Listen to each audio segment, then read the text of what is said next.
Pana Congo, bino batu boza na besoin ya kotonga bandaku na bino. BM échafaudage, ezopesa bino, planche, shell, sécurité, marzimal et lenda. L'air moutamati, moutakokweya te. Yabiso, ezala ba norme européenne. Yabiso ezala ba chinois te, ya ba indien te, ya ba libanais te. Un bus sera mis à votre disposition.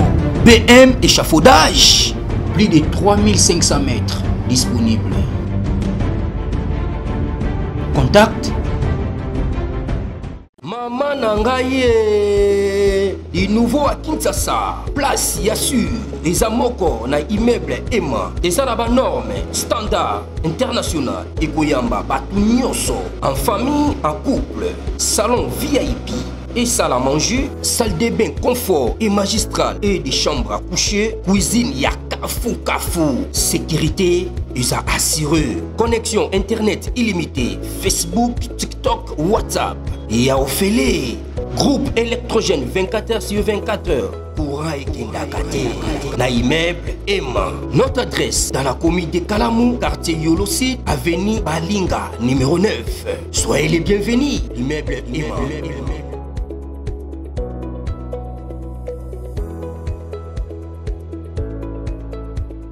Bote bandeko balandi ya Christian chez vous, tozana bino ensemble pour la repesa bino ba résumé ya ba actualité nyon surtout et se déroula qui durant toute la semaine.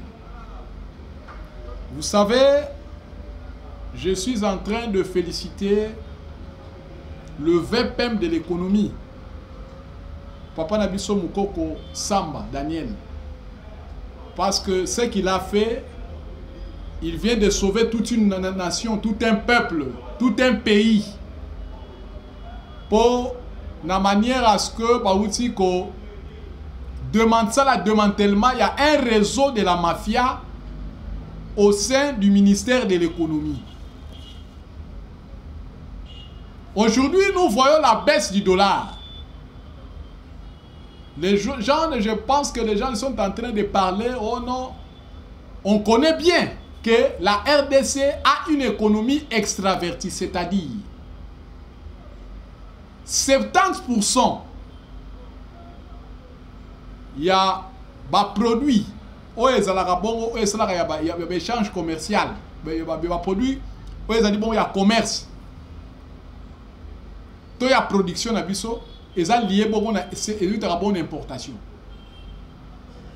Or, la production, et ça bon peu et pas nabiso parce que ce qu'on tali le secteur où ils générer ba devise na RDC ils ont un secteur minier parce que avec le marché de mine parce que tout ce moment petit à petit la structuration et comme on voit que dans les secteurs de mine il y a mine comment est-ce que ils ont généré ba recette.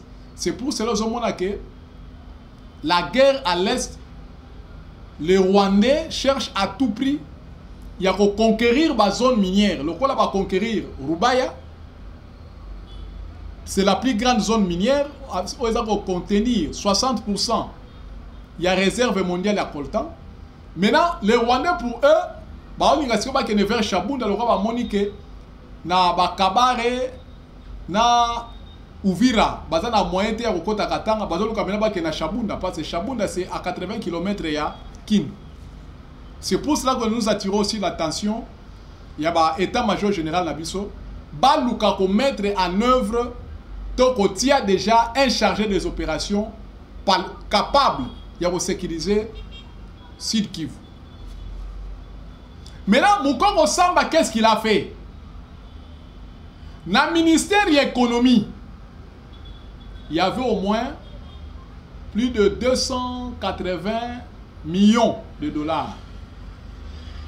Où est-ce s'est volatilisé? C'est-à-dire, bon, on est dans Kobima. Parce que mon pays n'a pas un système.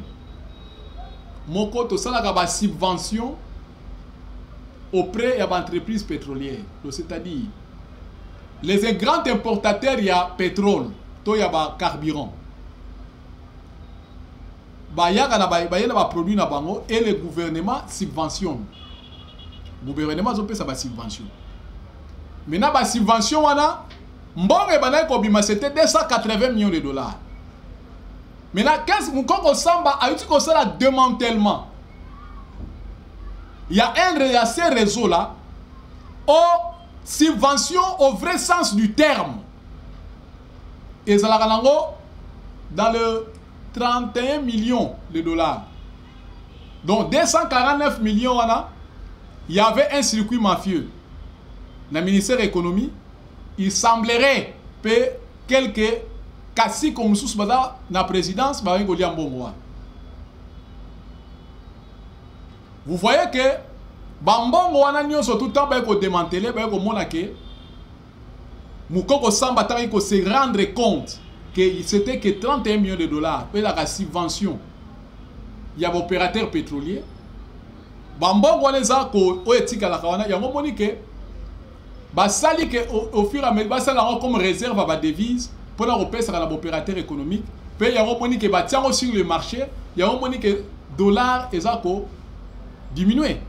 Et ça, aussi d'évaluation de dollar, on a que stabilité. Tout moyen de dédollariser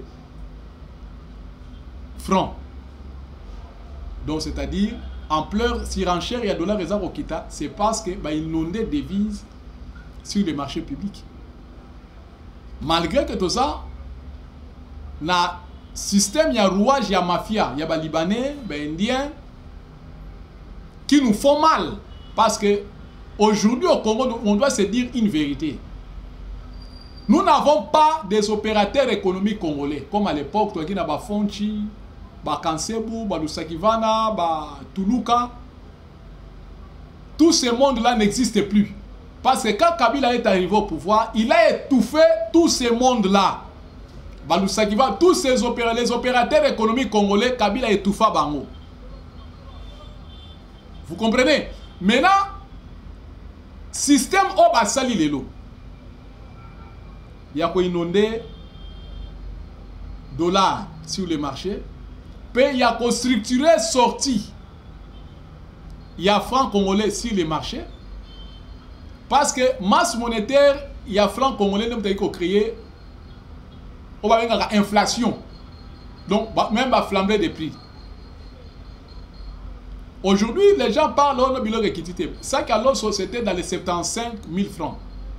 Aujourd'hui, ça qui a l'eau, c'est comme 55 000 francs, place sous 53 000, place sous. Même aujourd'hui, semoule, même farine. Moi, aujourd'hui, sachez aussi que c'était 18 000 francs.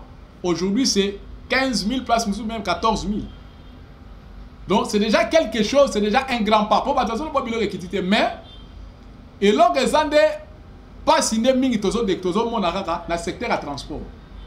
Parce que tout le monde dollar est chuté parce que basali va retirer, va soutirer, va sali diminution sous il y a prix, il y a carburant. Bah le 300 francs. C'était 2990 francs. Aujourd'hui, 1 litre de carburant, c'est dans les 2690. Donc, c'est-à-dire à peu près, donc c'est-à-dire 2700 francs. Mais, dans le système à transport, tout ça, c'est une rigueur, il y a gouverneur. Il y a respect, il y a tableau tarifaire, c'est-à-dire respect, il y a structure de prix dans le niveau, il y a transport. Et de deux, tout ce qui peut n'a pas n'abisso Mukoko Samba a lancé un inspecteur économique pour veiller la strict respect, il y a la structure de prix. Parce que respect la structure de prix est à la raté. C'est pour cela que la population et les pourquoi? Parce que les inspecteurs économiques ne font rien. Et la plupart des inspecteurs économiques qui sont sur le terrain, ils ont un ordre de mission. Au lieu de bien faire le travail, comme les Indiens, les Libanais, et qu'on cacher le dossier. Donc, au lieu de faire bien le travail, il y a beaucoup plus que ça, la commerce, peut qu'on se familiariser avec les Indiens, avec les Libanais, de façon que, au lieu de veiller à strict respect de la structure de prix, mais non, on va veiller à respect de la structure de prix, ça va être un bon. c'est pour cette lobby qui est dans le ministère de l'économie. Il faut bâtir maintenant maloyo, inspecteur au bazar capable. Parce que tu as dit qu'au ministère de l'économie, bah prime, bah tu comprends que c'est la bambine bah prime. Bon comme il va prime mon gars l'écolo. Alors vous devez bien très bien faire le travail. Donc le lot, tout le monde qui est là samedi. Dollar, tout le monde est utile à 28. Le lot tout le monde samedi. La cité ça va changer de la 20. Na centre-ville, c'est dans la 22 000. Je pense que si tu as lundi, tu as changé à 19 500. Donc, pour vous dire que bravo au ministre de l'économie, Papa Nabiso Moukoko Samba, parce que là, on Congolais boye baraté. À l'époque de Matata Pogno, parce que Moukoko Samba, c'est quelqu'un qui a travaillé comme directeur de cabinet pendant prestation à 3 ans à Mouzito comme premier ministre. Quand Mouzito était premier ministre, c'était Moukoko Samba qui était son directeur de cabinet. Ailleurs, dans le gouvernement Matata en 2012, il était le vice-premier ministre et ministre du budget. Donc, Yende Moutaza initiateur, c'était lui le cerveau moteur, il y a troïka stratégique. Et voilà au Salama dans le gouvernement Matata. Donc, c'est un fin stratège dans le domaine de l'économie. Donc c'est quelqu'un qui maîtrise mieux l'économie. Parce qu'il vient de défendre sa thèse dans l'université à Tokyo. Parce que c'est au moment que les japonais, dans le domaine de l'économie, ils sont forts dans le sud-coréen. Sur un niveau de l'extrême-orient, c'est le Japon et la Corée du Sud. Au bazar, l'économie, c'est par là, c'est de là où que Moukoko Samba est parti faire la recherche pour défendre des thèses de doctorat à l'université à Tokyo. Donc c'est quelqu'un qui connaît mieux l'économie. Je crois que le trio Obasali Mouzito, Wameso et Moukoko Samba, je pense que tout au cours en janvier, il y aura une parfaite stabilité économique dans notre pays. Donc c'est-à-dire que le peuple congolais peut ça encore le temps. Dans le ministre de l'économie, le ministre du budget et à l'actuel gouverneur de la Banque centrale, André Ouamessou. Donc vraiment, ce sont les gens qui travaillent dans corps et âme pour la bienveillance.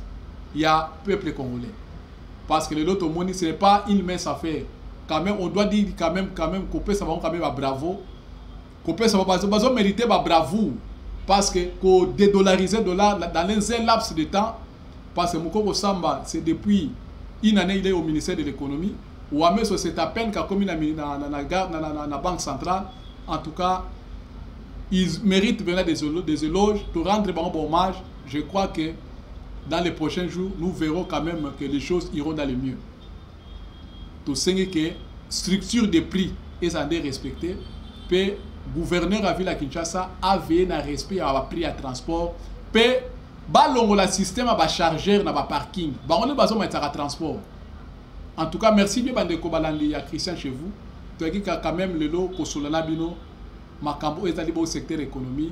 Tout le monde est dans quelques heures pour la prochaine tranche de l'émission.